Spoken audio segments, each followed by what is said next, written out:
মই প্ৰথমতে এই বক্তৃতাৰ আয়োজক অধ্যাপক নিমকান্ত কোঁৱৰ স্মৰণত যি আয়োজন কৰিছিল তাৰ আয়োজক সমিতিক মই কৃতজ্ঞতা জ্ঞাপন কৰিছোঁ। আমি এক জটিল পৰিস্থিতিৰ মাজেৰে গৈ আছোঁ, কাৰণ অসমীয়া ভাষাটো আজি অত্যাধুনিক যি ইণ্টাৰনেটৰ যুগখনৰ অত্যাধুনিক সঁজুলিৰ বাবে পৰ্যাপ্ত উপযুক্ত হৈ উঠা নাই। তাৰ কাৰণটো হৈছে যে ইউনিকোডৰ আমি স্বীকৃতি পোৱা নাই। তাৰ ফলত আমি কিছু কাম কৰিব নোৱাৰোঁ আৰু ভৱিষ্যতৰ কৃত্ৰিম বুদ্ধিমত্তা বা অন্যান্য আহিলাখিনিৰে আমি আগবাঢ়ি যাব পৰা নাই। গতিকে ধ্ৰুপদী ভাষাৰ মৰ্যাদা দিছে, স্বীকৃতি দিছে, কিন্তু আমি সেইখিনি কাম কৰিব নোৱাৰিম যেতিয়ালৈকে আমি ইউনিকোডৰ স্বীকৃতি নাপাম।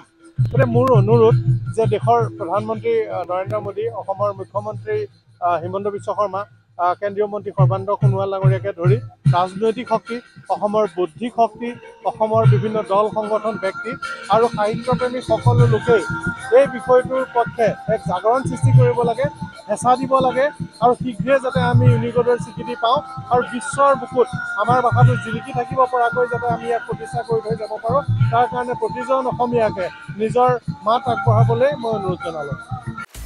আপুনি বিচৰা বাতৰি পাব কেৱল নিউজ 18 এপত। নিউজ 18 এপ ডাউনলোড কৰিবলৈ স্কেন কৰক এই QR কোড। গুগল প্লে ষ্টৰতো পাব এই নিউজ 18 এপ।